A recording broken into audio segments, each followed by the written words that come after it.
Hi, I'm David Stoecker, and I want to welcome you to the Better Life in Recovery #Hope Dealer Movement podcast. As a visible and vocal member of the recovery community since 2009, I'm frequently asked questions and for advice from people all the time. Some are curious, some are still using, some are in recovery, and some people just care about somebody who's currently struggling with a hurt habit or hang-up. If people in my community have those questions, I guarantee that people everywhere are looking for answers as well. We started this podcast to give you answers and support, because not only is recovery real, it is amazing. Hope you enjoy the show. Hi, and welcome back to the Better Life in Recovery #Hope Dealer Movement podcast. I'm David Stoecker, and today I'm joined by Marlisha. Marlisha, do you want to introduce yourself? Hey, my name is Marlisha Jones. I've been in recovery for 11 years, and I'm just happy to be here today. So, I don't even know where to begin. I posted something, I think yesterday actually, on Facebook. Just that, generally I only speak out whenever I am talking about things that relate to addiction and recovery. That's kind of my wheelhouse. That's kind of where I was told a long time ago not to burn bridges unless it's about your passion. And unfortunately, I also believe that silence is acquiescence. What I mean by that is, if you're silent when something horrific is going on, you may as well be responsible because you're not doing anything about it. That old saying, you're either part of the problem or part of the solution. You can't, there's no middle ground on some things. And unfortunately, I don't think we can be silent anymore because of everything that is going on in our country right now. And I don't know, I'll read this really quick, just what I posted, and then we'll kind of talk from there. But I posted this. I said, I have not had a lot to say about everything that's been going on. I try to only comment about substance use and recovery because that's where my passion lies. Unfortunately, I can't be quiet any longer because I believe silence is acquiescence, and my silence will speak to my friends far louder than my words or actions ever could. I have a platform and people who read what I write, so I have a responsibility. It isn't people protesting or rioting I feel I must speak out against. When it comes to that, I find myself speechless because I've never faced the same racism and hate many other people have. I have no idea how I would react, given the same situations happening to those I relate most to, occurring over and over again with justice seldom if ever occurring. So I cannot remain silent when people who face institutional racism get harassed for driving or walking while black and are murdered at a disturbingly high rate while unarmed by those sworn to protect them. I cannot be silent any longer because there are people who shout things like, he should have just obeyed the law when something happens to people of color, yet dress up like G.I. Joe, rifle in hand, to protest the stay-at-home order. Imagine if those armed, camouflage-wearing men had been black. They wouldn't have been allowed to go into a state capitol building armed. More than likely, they'd be dead. And we all know it, yet we stand back and say nothing. Can you not see both the double standard and the privilege in that scenario? I can't be silent because my brother, who's half black, has to live his life by different rules than I do to make it home safe simply because of the color of his skin. He has to act differently when he's at the park, walking down the street, or gets pulled over than I do. In fact, there are many scenarios we've seen play out in the media that show no matter how he acts, he dies in situations I'd walk away from unscathed. I cannot be silent because although I've had a lot of trauma and abuse in my life, next to none of it was systemic and institutional. The problems I've encountered were not because of the amount of melanin in my skin. I've been poor, but not poor and black. I've been harassed by police, but it was because of the crimes I'd previously committed, not because of the color of my skin. I cannot be silent because I have people I'm friends with on Facebook who discount everything black people have to say about their experiences. How about instead of discounting what people say about their experiences, we give them the benefit of the doubt and listen? Someone else saying their life is hard doesn't discount the difficulties you face. It shouldn't threaten you. There's no reason to defend ourselves when black people share their anger, their frustration, and their fear. In fact, people of color shouldn't have to share all of their experiences with us. We should be able to see it for ourselves. What I find saddest is that I feel I can't be silent, but I have no idea what to say. Maybe that's a good time. Maybe that's a good thing. Maybe it's a time many of us should stop talking and just listen. Maybe it's time we stop defending injustices and show support and solidarity. Maybe it's time we stop seeing Black Lives Matter as someone saying other lives don't matter and realize they're saying Black lives must matter just as much as other lives, and right now it appears that they don't. Maybe it's time we walk beside our brothers and sisters of color and support their voices. Maybe it's time we educate ourselves in the injustices other people have faced and stop expecting them to educate us, or even worse, discounting everything they say. Maybe it's time we say enough. This cannot continue to happen anymore. I've always heard if you're not part of the solution, then you're part of the problem. Too many of us are playing armchair quarterbacks, or even worse, maligning what others are doing to voice their frustration while we sit back in complete silence. I know that silence has to be deafening, and I can't be silent anymore. So was kind of my take yesterday as I sat there and tried to wrap my head around everything and realized that me not saying anything had to be louder than the hateful people out there. At least they're being honest and sharing how they feel. I may completely disagree with how some of these racist white people feel, but at least they're out there letting people know. And when I'm silent, how does that make me appear to my friends, to my own family, that don't share the same shade of skin that I do? So I don't know. So Marlisha, I kind of wanted to bring you on because I don't know. I don't know what to say. I don't know what to do. I try to educate myself, and I will tell you now, I don't believe that it is right for anybody to tell somebody, hey, you need to educate me about the things you've been through, because, it doesn't take more than a flip through a history book to realize that this has been going on for hundreds and hundreds of years. The policing problems we see have been going on for decades and decades and decades. And I don't know what it's going to take to make that change. I saw a meme and it said, y'all are mad about us rioting, but you were also mad at us whenever we knelt silently. Mm-hmm. How frustrating is it? It's really frustrating. It's like, for me, it's just a painful topic. It's just a painfulness to see what's going on and seeing all the hate. Yesterday, as I scrolled through my feed, I just read so much hate.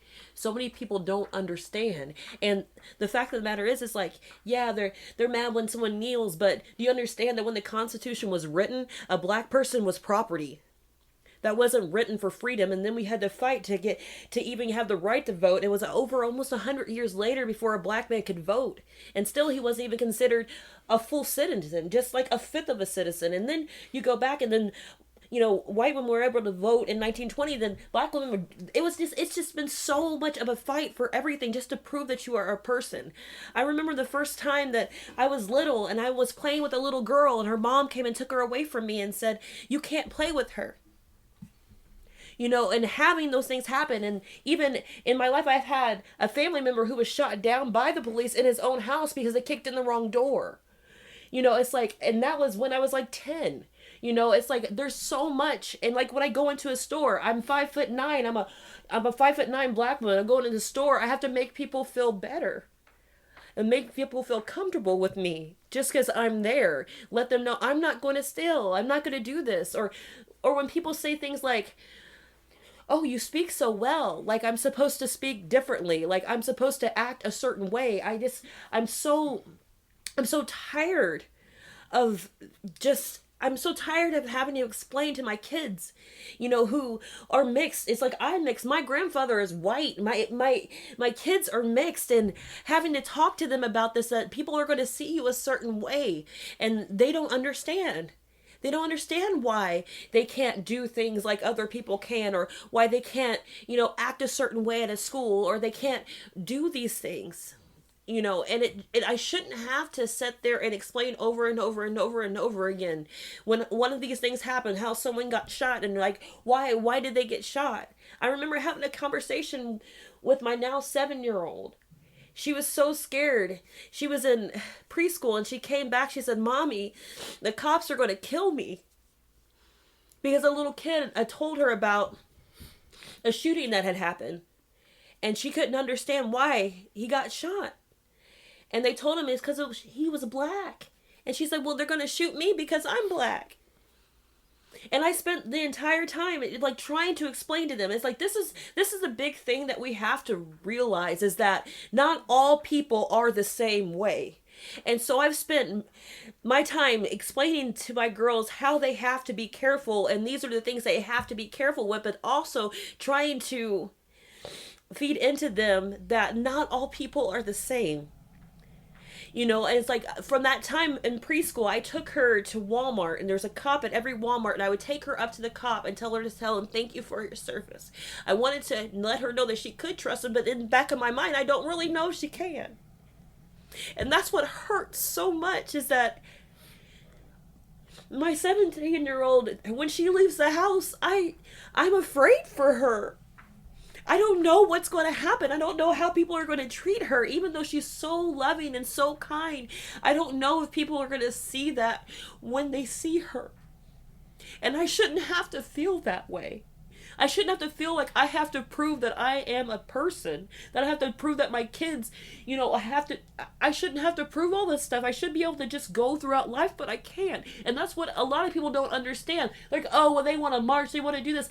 Well, they're quietly protesting. They're not rioting, and protesting and rioting are two different things. And, you know, and it's like people need to wrap their mind around that. They want to say, oh, you shouldn't block the street, but you don't care that someone was just killed, literally killed on the street because he was getting arrested for forgery. You can watch the entire video, not just the one where the guy was on his knee, but beforehand. He didn't do anything. But there's so much fear. There's so much fear. I've seen people... See, I have brothers. They're big. They're like 6 foot. They walk into a room and people get scared automatically. I have an autistic brother, and they still react to him the same way because they think all of a sudden there's a thug that walked in the room. Why? Not all black people are thugs. Not all black people are thieves. Not all black people are criminals. Just like not all cops are murderers. And what's been so hard during this time is reading all of this hate. Reading all of this hate, seeing all these things on social media where people are kneeing on people's throats and they're like, or t-shirts saying, I can breathe, and all that other stuff. Is like, that is hateful and it's hurtful. Or like even here in Springfield where they were just doing a quiet protest and someone pulls up and their rebel flag just waving and macing people. And then they want to blame the protesters when it was that individual that came in and started macing people that were just standing there. You know, I'm so sick of the way that media plays it. The media plays things so awful. And no one even takes the time to really figure out what's going on. And I've been praying and praying and praying and praying. I'm like, God, what do I do? Because I'm a loving person. I don't hate people. I don't. And I'm like, Lord, I can't allow what's going on right now to change who I am and who I am at my core. I understand the anger. I understand. You know, it's like people are outraged, and you shouldn't have to go into an outrage for someone to be arrested for murder. It shouldn't happen. There's video. There's proof. It's right there. It's like, why wasn't it taken care of just right then? Just like the guy that was jogging. Why? That was February. They just arrested them. It's like you literally see murder and you discount it because someone says, well, you know, they're just a thug. Why? Why? Everybody's life matters, and no one should have to march and tell you that their life matters. No one should have to do that.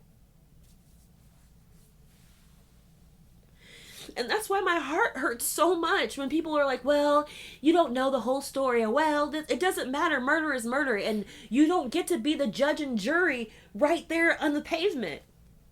I've seen so many things when people were mass shooting. They come in, they're unscathed. You didn't shoot them.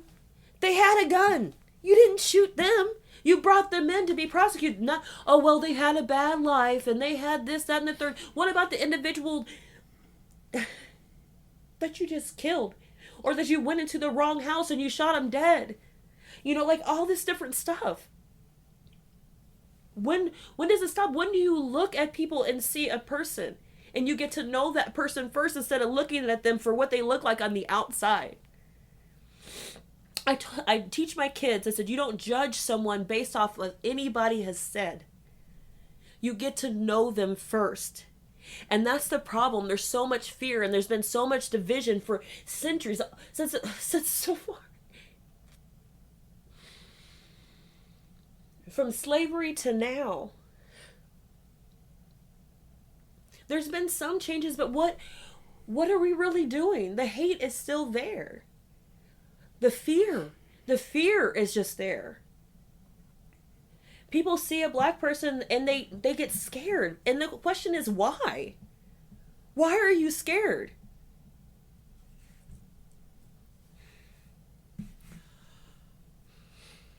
That's an answer I don't have for you.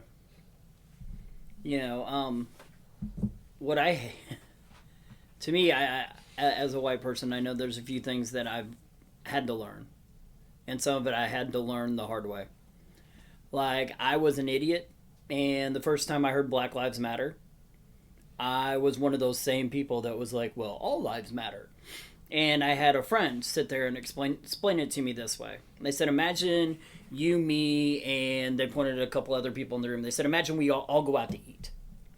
And imagine everybody there gets their food but you. And you look at the waiter and you go, hey, what about my food? And everybody else at the table goes, well, what about our food? He said, you'd look at him and go, well, you guys already have your food. So why should we talk about your food? We're going to talk about my food because I don't have it sitting in front of me right now. He said that's what Black Lives Matter means. Mm-hmm. It says that why I'm going to talk about Black Lives Matter and you can't say, well, what about other lives? Because it does appear that other lives matter. Mm-hmm. You know, I will say probably not all lives. I think... Actually, I was reading a thing, Native Americans actually get killed at a greater rate than African Americans. But it goes Native American, African American, Latino, and here we're looking at rate. Because you'll get people that'll argue, well, more white people die. Well, yeah, we're a much higher percent of the population. Mm-hmm. We're looking at percentage of population. And how about whenever somebody has a grievance, whenever somebody shares something that they're depressed about, that they're angry about, that they're trying to make a point about, you don't try to excuse it or... throw in another side comment, because that's what I see happen all the time. Yeah. Well, they should have followed the law. Well, you know what? You're right. There are tons of people that have committed these mass acts of shooting, and yet they get taken in alive. Mm-hmm. Why? Why do we not talk about that? You know, in fact, I guess we kind of are starting to talk about that because it definitely is racial. I mean, when we have a little kid who's playing with a fake gun in a park, I mean, and we're talking a young kid, and he's shot within seconds of cops arriving on the scene. Yeah, without anybody doing anything. It's like, it doesn't make any sense. It doesn't make any sense. You know, and it almost brings me full circle back to addiction. Because of how we're treating addiction right now. Mm-hmm. You know, when I started doing Narcan trainings, I remember doing trainings in St. Louis, Kansas City, and talking about now that we have people dying, and here our people have been dying for decades from heroin. But nobody cared about it. Mm-hmm. You know what? It was always drug addict, drug addict, drug addict, drug addict, until we started having middle-class white people with pills. And now we're like, oh, well, you know what? They had a mental health problem, and that's why... Well, yeah. You don't think everybody has tons of trauma? I mean, and here we're talking about people that have multi-generational, institutional, systemic trauma that has continued on their entire lives and for generations before them, where it's what they're raised with, and you don't think that that's impacted them, but we didn't care about it then. Mm-hmm. Right? Because we could blame it on the person then and not have a problem with it. Yeah. It's because empathy, it's like you don't have to go through it, but so many people are so set that if they don't deal with it, it doesn't matter. And that's what has to change. So you have to have empathy for a situation. Yeah, I might not know, what it is to pop pills. I didn't pop pills, but I can have empathy for someone that has that and that's gone through that and has had that situation. It's just like, that's the thing. That's what's missing. It's like, you don't have to go through something to care. And once that's the problem. It's like, well, I don't have to deal with that, so it must not matter because it doesn't happen in my life. And that's the thing. But if somebody says gun control and they want to take away your rights as a gun with your gun, then you're like, oh, you can't take away my rights because that applies to you. Then you want to march, then you want to say stuff, then you want to protest, then you want to be open about it. It's like, we have to stop thinking like that. It's like literally, like for me, it's like, if I didn't have God, I wouldn't even be able to deal with this. Like, we're all one body, and this is division. It's like division at its best. And that's what I hate. Like, I hate seeing that. I hate seeing division. Like, we are supposed to come together. We are one body. All of us. Every single one. I don't care if you're white, black, blue, purple, if you're a heroin addict, a meth addict, whatever. It doesn't matter. We're all one body, and we're supposed to look at each other and care for each other in that manner. But we don't. We look at all of our differences, and we allow our differences to divide us instead of allowing it to bring us together like it's supposed to be, like it's depicted in the Bible. Even it says that we are all, one body, multiple parts. Everyone. It doesn't depict, oh, there's a white body, there's a black body, there's this, that. No, it's one. It's one. And we're supposed to have empathy for each other. We're supposed to love one another. Love is at the basis of everything. And there's so much hate. And the only thing that can change that is loving your brother, no matter what they've been through, what their background is, what their situation is. It doesn't matter. It doesn't matter what color. It doesn't matter if you're addicted. If you're out there doing that stuff. It doesn't matter. We're supposed to love one another because love is the only thing that is going to change this. But instead, hate perpetuates hate. And that's what you got in those riots. The riots is the fact that, okay, we said this was a problem. You ignored it. This is a problem. You ignored it. Okay, then we're going to set everything on fire. Then maybe you'll get attention, just like you do with a child. If you have a child that's misbehaving, they're misbehaving for a purpose. They want your attention. And that's exactly what's going on now. It's like, look at us. Look at me. And do I have your attention now? Or are you going to do something about it now? And it shouldn't come to the point where someone has to do that. They talk about how Martin Luther King, when he marched and everything, he should have never had to do that. There shouldn't have been a reason to have to. You should be able to look and see that there is an issue and there is a problem. Okay, so how do we fix it? We love one another. Look at someone. Don't judge them. Don't say, oh, well, they don't know. Or think that every black person is from the hood. Or think that every black person plays basketball. Or every black person, like all those things, all those stereotypes. It's like, we have to remove that. We have to be able to look at someone, get to know them. Don't make a judgment of them based off of anything.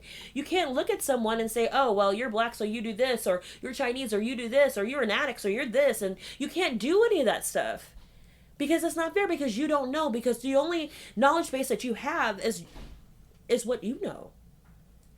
And so you're going and based off of your perspective, only what you see, instead of asking someone else, is like, is this hard for you? What's been going on with you? We're checking in. It's like, I don't know. It's like, it's got to change. It's got to change, period. Like, the division that we have, period, for any reason, it's got to change. I'm one of the certified peer specialist trainers from Missouri, and one of the questions we teach people to ask is not, why did you do that, but what happened to you? Mm-hmm. And I think that could definitely apply here as we're working with people also. But once again, it's not on you to tell me why you feel the way you feel. Imagine you're full of grief because you lost somebody you love, and somebody keeps coming up to you going, well, why do you feel bad about that? Right? I mean, that's not fair. So I think oftentimes we go to people, and before we educate ourselves, I mean, there's great books out there. I think the first one that kind of pops into my head is the new, what is it called? The New Jim Crow Laws. Mm-hmm. There's books out there that we can read, that we can educate, that we can kind of see some of the things that have perpetuated. Maybe we need to sit down and have open, honest, frank conversations, because I will tell you, these conversations, they can be uncomfortable. And you know what? It's the uncomfortable conversations we need to have. Yeah. We tend to shy away from things that are uncomfortable. It's why, we don't talk to somebody after they lose a loved one. It's why we sit there and are able to marginalize people, because if I can't see something from your viewpoint, and I don't have that ability myself, my perception is my reality, and I can easily marginalize you if I don't understand where you're coming from. So maybe we need to start being uncomfortable. Maybe we need to stand hand in hand. Maybe we even need to look at some of the things going on. I know with some of the riots, there's some really angry people out there, but also I've seen our media kind of ignores some of the people too. When you see, I saw this big article about, somebody charged with attempted murder for throwing a Molotov cocktail in New York at an SUV. What I didn't know was that it was a white girl. When you see, we have pictures all over the country of white people that are the ones starting fires. We have, I remember I was watching, it's called Unicorn Riot. It's a nonprofit, and I was watching them in Minneapolis. I think the first or second night that it had kicked off. It's the night that like the AutoZone got set on fire. And there was a guy that's standing at the front, and he's like, all you punks in the back, if you want to throw stuff at the cops, stand here at the front of the line and stop hiding behind everybody else. I think that there's definitely some people that are inciting. There's some people that are using this just because they suck at life, that don't have a dog in the fight. And what they're doing is they're making it even harder for a lot of the people who are out there. You know what? I don't know how I'd react. I don't know if I'd burn down a police station. I don't know if I'd set fire to a cop car. I have no idea what I would do in this situation, having stood out against it over and over and over and over again. I mean, look at St. Louis, what happened. Look at Baltimore, what happened with those riots. What happened after those riots? Nothing. Nothing changed. So, I mean, what do you have to do to get that change? And I think you're right. It's going to take all of us realizing that we're all brothers and sisters. I believe in a creator that made us all. If you don't believe in a creator that made us all, we are all here living on earth, and we're all the same. I mean, if you cut us, we bleed. Our bodies are nearly identical on the insides. We are human beings. We are, I don't know. I really don't know. I don't understand how somebody can look at somebody and because they have less money than they do, or because of the color of their skin, write that person off as lesser than. But I also wasn't brought up that way either. So I make attempts with my kids, but there's other things people say that annoy the crap out of me. I've had multiple friends that are like, well, I'm colorblind, I don't see color. Well, if you're colorblind, then you don't see that there's people who are treated worse because of the color of their skin. You're basically marginalizing every single thing that people of color have to say when you say you're colorblind. Because you're saying, well, I'm colorblind, so the system must be too. I don't see people as different. Well, unfortunately, our system does. If you look at, I was looking at some of the things about like use of force, where it talks about Native Americans have the highest rate of fatal encounters with police, followed by black people. When we look at, black drivers are pulled over at higher rates than white drivers.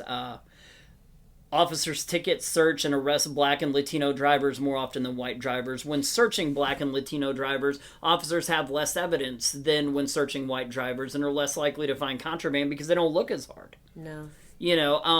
I know that's one of the things I did back in the day is I ran drugs because I was a white kid and I was less likely to get pulled over than some of the other people that I was running with at the time. It was safer for me to run drugs. When I started running drugs, I used to have really long hair. I cut my hair and I promised myself as long as I was in the drug game, I wasn't going to get visible tattoos.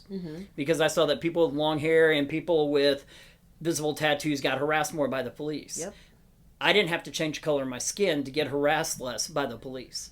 And unfortunately, that's a time we live in now, where simply the color of your skin gets you harassed. And it's sad. So what can you do? Man, I know I was looking, I read something that our former President Obama had released, and they came up with a workbook, kind of a kit, a toolkit, called New Era Public Safety Advocacy Toolkit for Fair, Safe, and Effective Community Policing.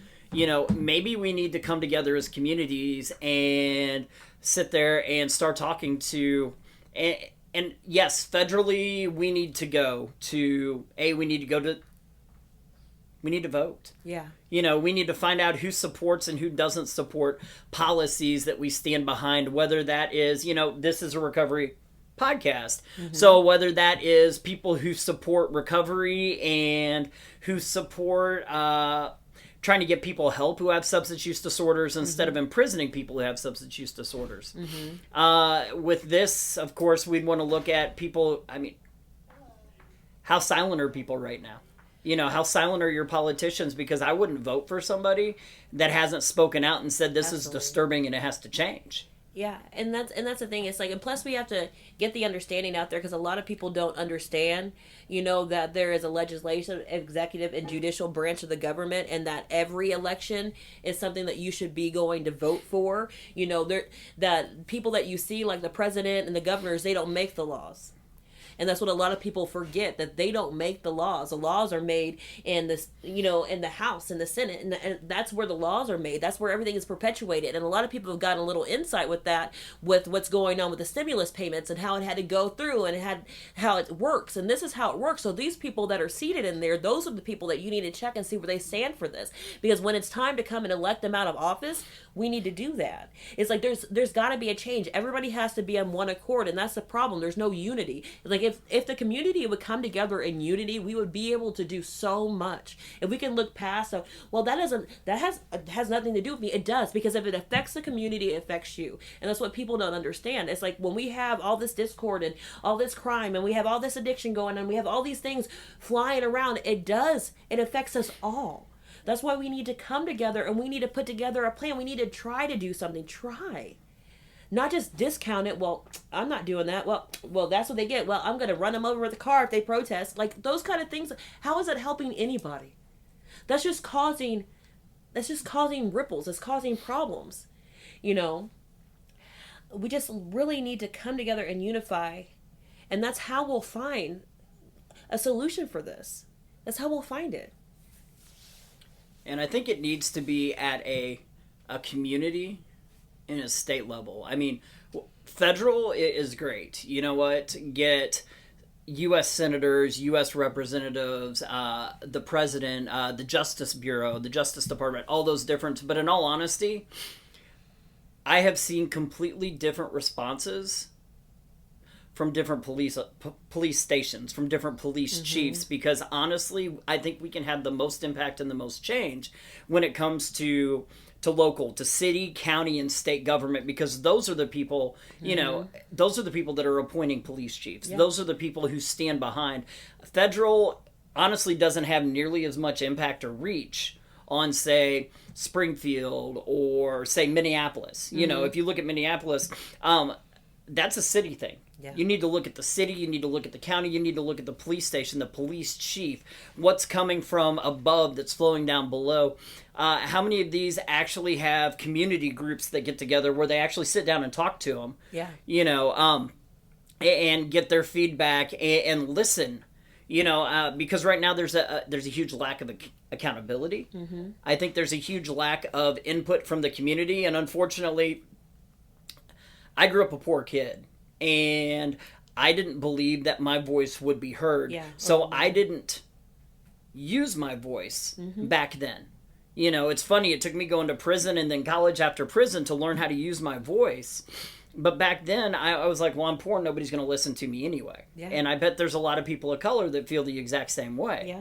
You know, because of the color of my skin, people will not listen to what I say. My legislator, my mayor, my chief of police. But the truth is, we have the power to vote them in and out of office. Yeah. You know, I know I live in a county that unfortunately has a very high poverty rate.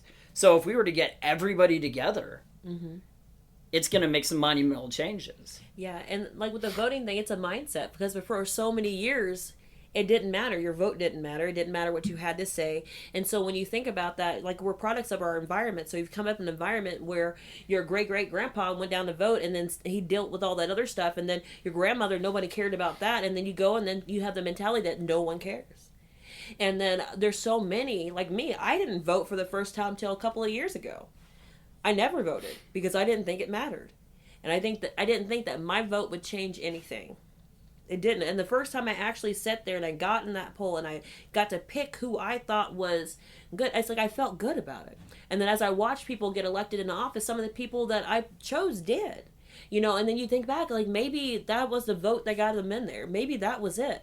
And so we have to, it's like we have to vote. If you don't vote, go out and vote. Don't automatically think because you're a felon, you can't vote. Because so many people have that mentality, I'm a felon, I can't vote, or it doesn't matter. No, it does matter. And make sure you read about the people that you're voting for. You know, get that together, because it is. Like, we have to let our voices be heard. And that's the first step toward it. You know, checking a box. You know, by yourself. You don't even have to go and speak out loud to anybody else. You just go check a box. It's one step forward. Yeah, I think we should definitely be aware of the policies of the people that we vote for.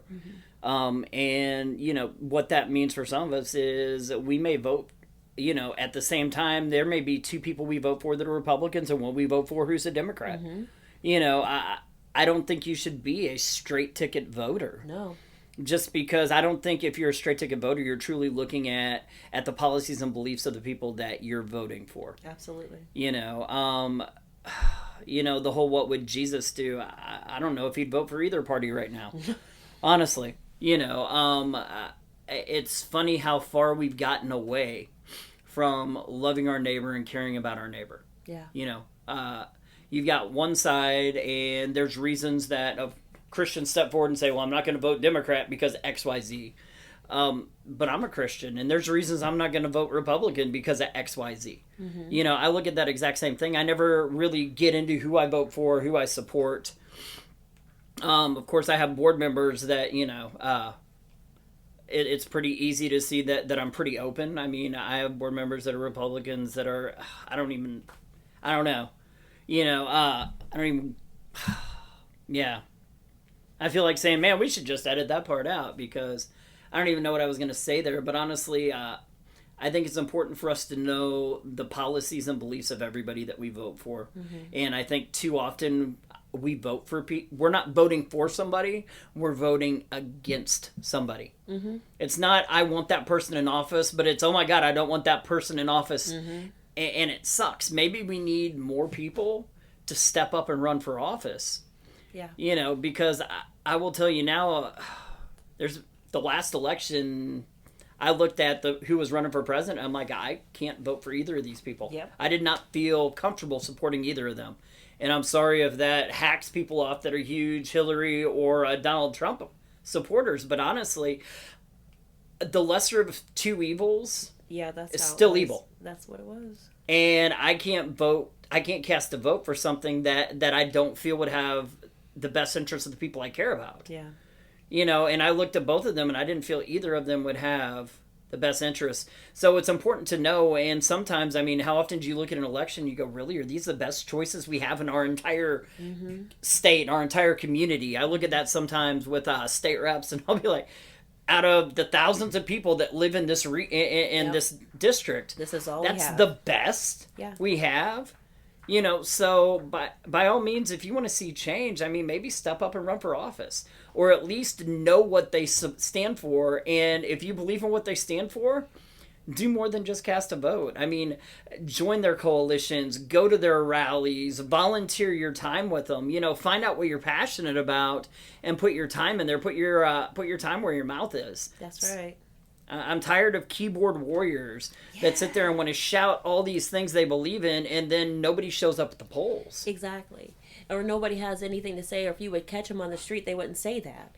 You know, and that's what it comes down to. It's like, that's the only way. It's like we need to have more people that actually run for office. That's something that you can do. It's like I was talking with a pastor friend of mine, an apostle friend of mine, and like he literally listed that. How do we change this?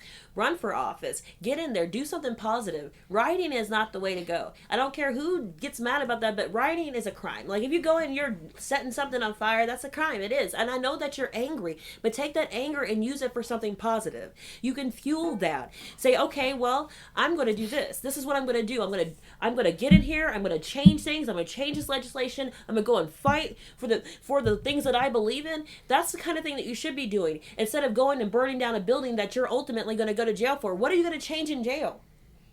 What are you going to change? You'll just be another person locked up. It's like we have to think about this differently. It's like I know it's like the first response that I have for something, I usually have to sit down and say, okay, Marlisha, good and well that's wrong, because the first response we have is like with anger, you want to go hurry up and do something and destroy something, or you want somebody to feel the same way that you feel, but you can't. You can't get someone to feel the same way that you feel. Just like you can't, and no matter how much you argue and fight with someone or try to explain it away, you can't change someone's mindset. They have to choose to change. It's like I can yell at somebody, I can yell at this wall until I'm blue in the face. It's never going to say anything back to me. It's like, take this anger. You got anger, you should. It's righteous. But it says in the Bible, it's like, in your anger, don't sin. It does, and it's like you're going to be held accountable to that, and it's just the truth. And you take that anger and use it for something positive. Take that anger and change something. Anything, It's like we have our kids are looking at us. Our kids are watching the news. All this fear that's perpetuating through all this. Like we already have the National Guard's already down here in Springfield, and there's not anything even violent. The National Guard is marching through Minneapolis and telling people to stay in their homes. It's like fear perpetuates. Well, and shooting at people on porches. Yes, on their own porches, telling them to get in the house. I have 2 cousins that live out there, and they can't even go to the store. It's like, it's nuts. It's like, why? Why are such drastic measures being taken when the people that are on their porch, the people that are sitting there, most likely had nothing to do with burning anything down? So, yeah, I don't even know how to sum all that up. So, take an active interest in, I guess, be political. We're going to have to figure out how to change it, and I think one of the ways we change it is who we vote into office.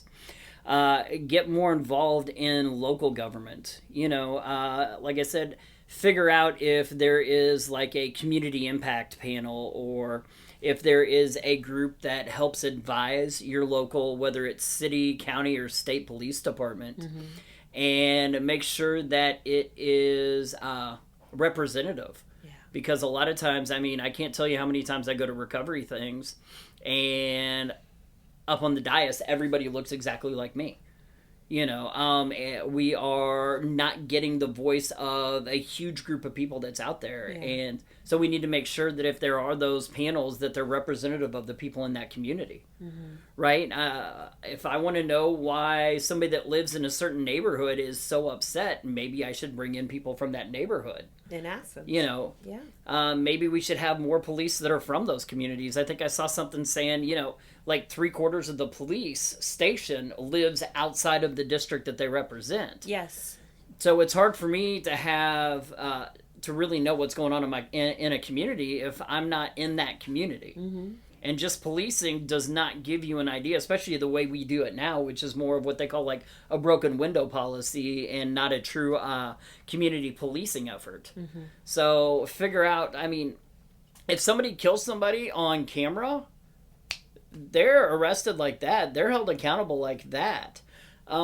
Maybe we need to make sure that people are held accountable for the things that they're doing. Because right now I think there's a lack of accountability that makes a lot of police officers feel like they can get away with anything. Yeah. Are there good cops out there? Yeah, I have some friends that are police officers, but at the same time, when you stand by silently when things like this happen, how good of a guy are you? Yeah. If you're not speaking out against this, how good of a person are you when you can watch this happen over again, and yet you remain silent because you're towing that line? Yeah. And that right there, that's something right there, because there's been a lot.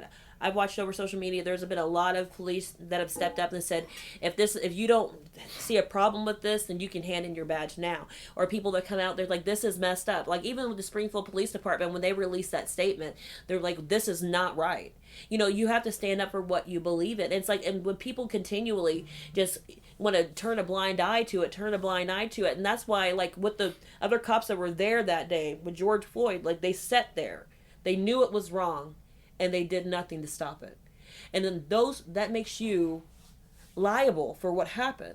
And that it's like you say that it's okay if you could stand there and watch it happen and not do anything. And that's what continually happens over and over and over. You have to make a stand. People are like, well, I don't want to speak about it. Well, it's something that has to be spoken about. You have to say, okay, was it right? No, it wasn't right. It's not okay. Yeah, my grandparents immigrated to America from Germany through Ellis Island on one side, my dad's side. And they came during the war. My name was originally Stoecker. It got Americanized as Stoecker. But I bring that up to bring up, I mean, look at Nazi Germany. We had an entire country of people who didn't speak up, and look at the atrocities that happened over there. Yeah. I mean, we have atrocities that are happening here, not to that extent. I would never want to demean or marginalize what the gypsies and the Jews went through over there just because of their beliefs or where they were born. But I mean, we have a lot of things that are happening here to people because of where they were born, because of the color of their skin. And if we're silent, it's not going to get better. It's going to get worse. No. And if you're afraid to step up and say something's wrong when you see something's wrong, what kind of person are you? Exactly. You're part of that problem. You might as well have been on that neck with that officer. Absolutely. Or one of the cops that were behind on top of the guy holding them down. Yeah. I mean, honestly, all three, there was 4 officers there. And, I heard somebody say, well, there was the good cop, the Oriental guy who was up front. Well, if he wasn't doing anything to stop what was going on, then he's a bad guy too. Yeah. And unfortunately, I think because we see this happen over and over again, that there's such a lack of trust in our government, in our police officers. Like you said, why should I matter anyway? Is it really going to matter? How many people feel that way? Yeah. How many people, if they have a problem, they're like, I'd rather take care of it myself because I don't know if I'm going to die if I call the cops on somebody else because they see me first and they look at the color of my skin. Yeah, it's like I had a situation that just happened a couple of days ago at Hangan Inn in the drive-thru. Like, we have long lines because they're not open on the inside.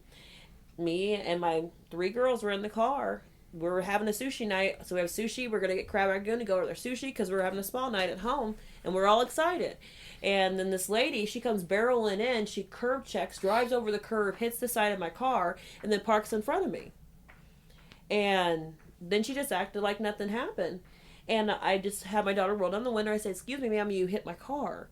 And she goes, "No, I didn't." And she was so crazy about it. And I was like, "No, you hit my car." She's like, "No, I didn't." I said, "Okay, so I'm going to take your plate number and I'm going to file a report about it." And then she just got angry. She got up. She's probably about 5'2", redhead, white woman. She got out. She was just yelling and went to my car and was looking at it. And then she threw her insurance card in my daughter's face. And I was angry. I was upset, but I did not get out of the car. I didn't get out of the car. And my 7-year-olds were like, "Mom, why didn't you get out of the car?" I was like, I took a picture of her thing. I asked her for her phone number so I can send her a copy of my insurance, but I stayed in the car. Because I know if I would have got out of the car, with her as angry as she was, as me being, almost 6 inches taller than her, and she was probably weighed about 100 pounds. I'm closer to 200 pounds, and I'm like so much bigger than her that I would have been looked at as an aggressor. So I wasn't going to do that. So she flipped out, called the police, and said, "Oh, well, she tried to hit me, or she yelled at me, or she came at me." Those are the different things that I have to step back and think about, and I had to, on a daily basis, just like that, and it's crazy. Like, those kind of things happen, and they shouldn't, They just shouldn't. I shouldn't have to think, oh, well, if the police get involved, am I going to end up getting arrested? Am I going to have that interaction with the police, with my kids? And it wouldn't matter. Are you going to end up getting shot? Yeah. Not even arrested, but honestly, if she's sitting there screaming and ranting at you when the cops pull up, she's probably going to get treated differently than if it was you screaming at her. Yeah. And it sucks. It sucks that I can say that that's a huge probability in this country, when in all honesty, it should never be about the color of a person's skin. It should be about intent, and unfortunately there's so much, And I think it's been perpetuated over and over again. I look at, even the media back in the 60s that ran with the huge bylines of the angry black man. I think the media back in the day was very responsible for getting that started. Yeah. And I think that there's a lot of people that are intimidated and scared of people based on the color of their skin, based on the amount of tattoos they have, whatever it is. Oh, yeah. And therefore we have people treated differently. The trouble with that is, even though I don't think somebody with a bunch of tattoos should get treated differently, they chose to get those tattoos. You can't choose the color of your skin. I think both, whether you're tattooed, non-tattooed, black, white, you should be treated equally. But that tattoo's a conscious decision. Being black's not a conscious decision. That's something you were born into, and it's a shame that something that you were born into causes people to treat you differently. It breaks my heart, and I don't know what to say or do. I don't think there's anything I can say or do that makes it any better, but I've reached a point, and man, if you're listening to this, I really hope that you've reached a point where you realize that you can't be silent about this any longer. Even if it's not affecting you. There's that old poem, I don't know, I'll even look it up, where it talks about they came for this person and I didn't do anything because it didn't affect me. And then they came for this group of people and I didn't do anything because it didn't affect me. But by the time they come for you, there's going to be nobody there because everybody else is going to be gone. That's just a summation of that. But the truth is, when are we going to stand up? When are we going to say enough is enough? When are we going to say, you know what? It's not my right to tell other people how to grieve, how to display their anger. Does it bother you? Yes, it bothers me that somebody is, I saw like this lady talking about the market in her neighborhood. The only market in her neighborhood was destroyed. And she's like, I don't know where I'm going to get my food now. Does that bother me? Absolutely that bothers me. But you know what? It bothers me even more that we have people being murdered in broad daylight and nothing's done about it. Somebody can murder somebody in broad daylight and walk away from it. And go home. And sleep. Or even better, get told, you know what? You need to take a month off and we're going to pay you to stay at home. Yeah. Paid leave, right? That's what administrative paid leave is. I'm sorry, if my job told me we're going to give you 4 weeks off and we're going to pay you for it, that's not a punishment. No. Oh my God, that's a gift. So literally, even a lot of times when people are punished, what happens? That was another thing I saw, and this is going way long, I'm sure. But I saw this thing that said it was talking about Philadelphia. It's in my notes, but they're talking about cases have been reported. Philadelphia Police Department sustained 138 of 8,555 misconduct complaints. So what that means is that they found that 138 of those misconduct complaints they could verify had happened. And that there wasn't a single officer that was penalized for those that they verified happened. So even when it's found out that you're doing something wrong, you're still not punished for that. Yeah. And until that kind of thing changes, we're going to have to be loud. And we're going to have to stand arm in arm with people that don't look like us. And that's fine. Because I believe someday I'm going to go to heaven and I'm going to be around all kinds of people that don't look like me. I'm glad people don't look like me because we have enough short, fat, bald, white people in this world. Right? So we need to stand beside whether it, husband, father, mother, son, daughter, white, black, red, brown. It doesn't matter who we are. It doesn't matter if you're rich or poor. This impacts everybody. That's right. And when people of the human race are being killed like they're nothing, man, I can't be silent. This is, I don't know. So show them at the polls. Like I said, start holding our police departments accountable and talking to the people who hold them accountable. Let's see if we can have more people that are interested in helping people, right? Instead of locking people up, throwing them in jail, how about if we have police departments that actually emphasize problem solving and prevention and those types of things instead of just being punitive and criminalizing people? Yeah. I committed crimes when I was 17 that I ended up going to prison for when I was 20. That I'm 48. There's still countries I can never visit because of things I did when I was 17 years old. if I would have had somebody reach out to me, if I would have had some help. You know, I talk about I didn't have a drug problem. I had a drug solution for all the trauma I went through. And there's a lot of other people like me. Yeah.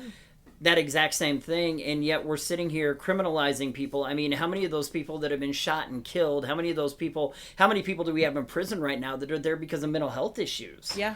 That were never addressed. Yeah. You know, so we've got to figure out a way that we can support people and help people instead of putting people in prison, which is never going to make anybody better. I'm sorry, prison does not churn out better people, especially the way we do it here. No, it just makes people more hateful. You know, and that's the thing, is like when you come from brokenness, like you come in a broken family, you never had anything, you know, your mom was a drug addict or your dad was a drug addict and you came from a broken home. There's so many things that lead up to, you know, people that are in crime or they fall into addiction and stuff. There's so many things that lead up to that. Like I tell people all the time, you have to deal with the root.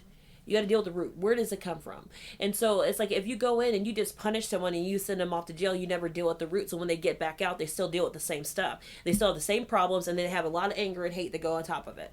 So it's like we have to get to the point where we're willing to say, okay, so you're behaving in this way. Let's see why you're behaving in this way. And I'm not about coddling people, because I hate that. I hate coddling somebody. If you come from a hard background, I'm not going to coddle you. I'm not going to sit there and say, hey, it's going to be okay. Well, we have to make an excuse. No, we have to deal with the problem that's at hand, so we can stop it from going forward. That even goes with addiction. Like if a parent was addicted, you need to deal with that child that was there. You have to deal with them too. It's like this is a whole. We have to start communicating with each other, and we have to start getting to know one another, and we have to start empathizing, and we have to be the people that we're supposed to be.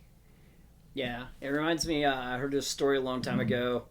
Man, I wish I could remember it, but it was about all these animals, and they were trying to figure out why all these animals kept coming downstream dead, and they did all these different things. And what they realized was if they went up to the top of this cliff, all they had to do was put up a fence, and it would have stopped the animals from falling off the cliff. But instead they were looking at ground level, looking at, okay, what are the solutions we have, without looking at the real problems that were happening upstream. And the truth is, if we meet violence with violence, if we continue to take people who grow up in poverty and have mental health issues, trauma issues, substance use issues, and all we're doing is arresting and incarcerating people, we're never going to take care of that root problem, and we're just going to continue to keep this revolving door that already exists. So I mean, even policing, I think, has to change. I think that, I mean, they've tried to make some changes with, like, the CIT, with CIT officers and some of those things, and having officers go through, like, mental health first aid training and those types of things. But I don't think it's enough officers. I've sat there and listened to officers who were going through these trainings laughing while they were going through it, going, well, I'm never going to use this in the field. So we still have a lot of work to do. It reminds me of the first time that I did a Narcan training. I was doing it for one of the hospitals here locally for their security staff. And a lot of the security that they had are off-duty police officers that are getting additional income. And I heard one of the officers joking with the guy next to him. And he's like, so we can either use this or we can just let natural selection run its course. Yeah, that's the kind of mentality. Yeah, and I realized, I mean, unfortunately, sometimes that's what we deal with.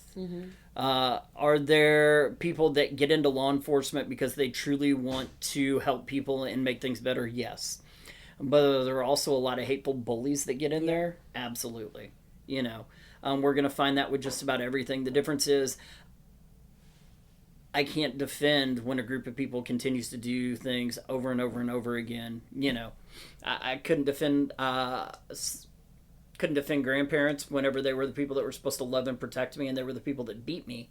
Just like I can't protect people that are supposed to protect and serve, and I don't think they're serving the community in a lot of cases. I think there are good police departments out there, but I think that there's also some really bad police departments that allow horrific things to happen.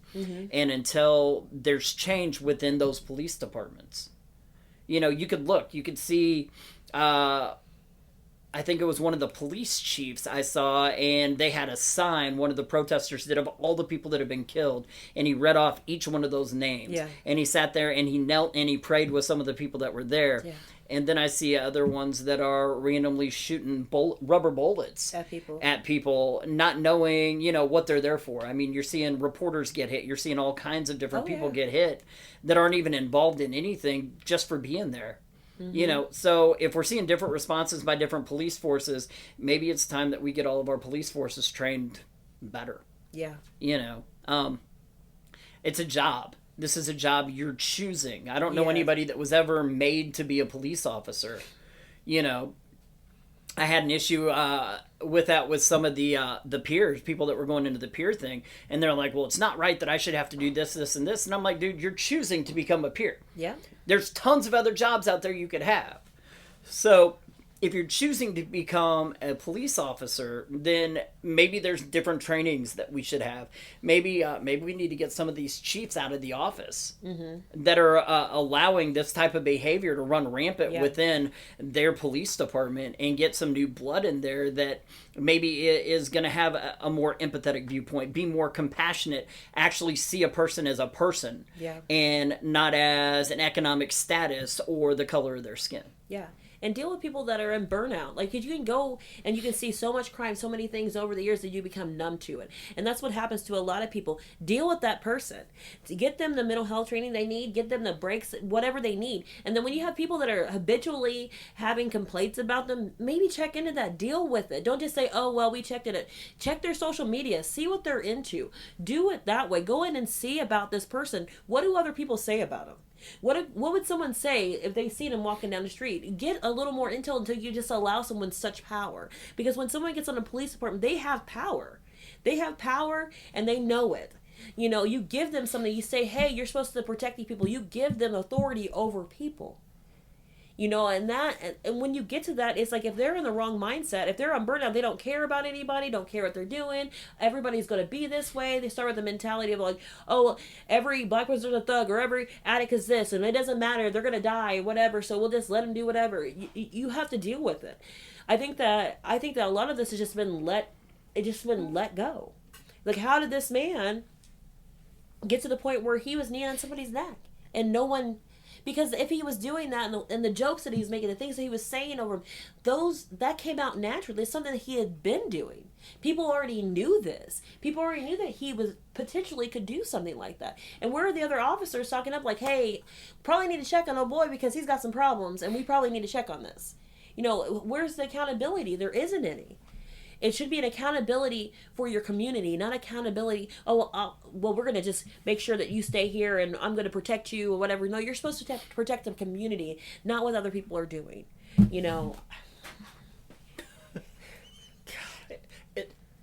I can't imagine how frustrating it is to constantly have to say the same thing over and over again and feel like it falls on completely deaf ears, And like I said, for those who feel that this isn't really about recovery, I expect people to stand beside me and advocate for people with substance use disorders. I expect people to stand beside me in unity as we try to change laws and bills that exist that marginalize and demean people who have substance use disorders and mental health disorders. And how can I expect somebody to stand arm in arm with me if I'm not willing to stand arm in arm with them? At the end of the day, you know what? This isn't a white thing. It isn't a black thing. This is a human thing. Mm-hmm. And if you can't see that we have things that need to change in our country, I don't know what rock you've been living under. And I know I've talked to some people that are like, well, I'm not really coming out because I don't want somebody to feel like they can't come to me about their substance use issues. I will tell you now, I'm not going to treat somebody differently because of how they feel. I don't care, you can say blue lives matter or black lives matter, and to tell you the truth, I'm still going to meet that person where they're at and do my best to support them so that they can make improvements in their life and live the best possible life that they can have. Mm-hmm. I just wish other people would look at everybody the same way, just like I do. Yeah. And they don't. And until they do, like I said, I don't think we can be silent anymore. I don't think that we can sit back and play armchair quarterback while other people are out there getting murdered in the streets. We just can't do it. If we expect other people to walk beside us, we have to be willing to walk beside them. Amen. So, any closing, anything? I mean, I hate that it's the year 2020 and that we have to have these conversations. The truth is these conversations have been going on for a really, really long time, and it's not something that we've talked about in one of our podcasts. But man, I don't feel like we can ignore it anymore. Mm-hmm. I feel like we've had to. So I will just go back to what I said at the beginning. Get involved. Get political. You know, that's one thing that I never really encourage people, but to do is get political, you know, unless it comes to substance use issues. But you know what? Get involved, because the exact same people that are, the exact same policies that are allowing for the act of abuse of people of color are the same administrations that are allowing for the abuse of people with substance use disorders and mental health disorders. And if it doesn't change for one of us, it won't change for any of us. Yeah. You know, we've got to step up. We have got to step up and say enough is enough. And, you know, what was that quote from that movie? I'm mad as hell and I'm not going to take it anymore. I mean, I'm frustrated, and I'm a white person. I can't imagine what it's like because I don't have the same fears. You know I'm scared to death for my baby brother, but that's one person. I can't imagine being scared to death for every single person in your family. You know, and it's got to end. And unless we come together, I don't think we're never going to make any meaningful difference. Yeah, we have to love one another. Remember, when you're looking at that individual, that black man that's walking, that's somebody's son, that's someone's father, that's someone's friend. You know, that's the same thing. It's like you have to look at someone through the lens of love, and let's lay down the hate. Can we just lay it down? Because it doesn't do anything. Love one another. Well, Marlisha, thank you very much for joining me. Yeah. And I think the next time I have you on here, it will be to share your recovery story, and we'll do a 10 questions episode. But thanks for sitting down with me. I know it's not fair for me to sit there and go, well, you know, as a person of color, would you join me? But honestly, I don't have the same experience you do, and I think that your experience spoke volumes. Thank you. Thank you. In closing, I just want to thank you for listening to the podcast. Please join us every week for new episodes. If you want to connect with us further, if you have any questions, topics you'd like to hear in the future, or maybe would like to be on the podcast sometime, you can connect with us at betterlifeandrecovery.com. There's a Better Life and Recovery page on Facebook, or you can, we're on Twitter, BLIR_NPO. Also, this podcast is part of the Studio DNA Podcast Network. You can find out more about the network at studiodna.media. Thanks a lot. Y'all have a great week.